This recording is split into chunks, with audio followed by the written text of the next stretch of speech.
Let's get more on the fire at Etembeni informal settlement in Cape Town. Bring in the city's Fire and Rescue Services spokesperson, Jermaine Carelse. Jermaine, good evening to you. Good to have your time. Do you still have teams at Etembeni tonight? And if so, what are they telling you about the current situation?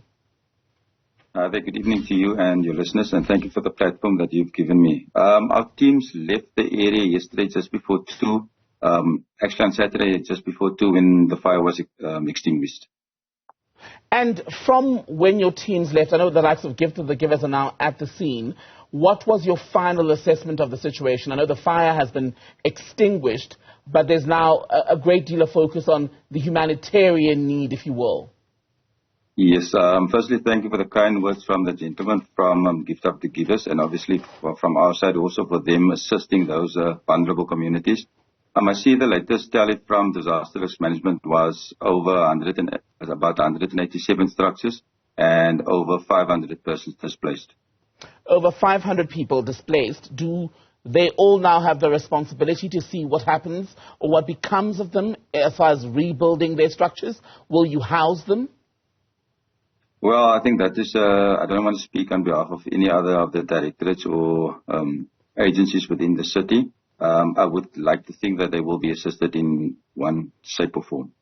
Well, the one resident that our reporter, Nasipi Same, spoke to said that when this happens, because it's not the first time that we're looking at visuals of a fire that's left hundreds of people destitute, they're basically left to fend for themselves. I remember a time when fire safety kits and the like were being handed out.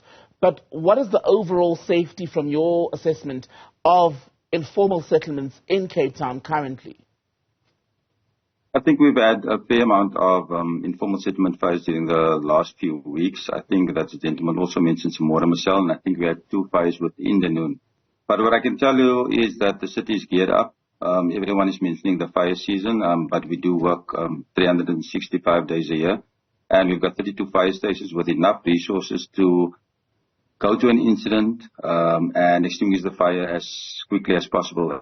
And obviously to prevent further loss of property and obviously human life. And in this instance, only one person sustained burn wounds, but he was treated and transported to a nearby medical facility. When do you expect you'll know what caused this fire?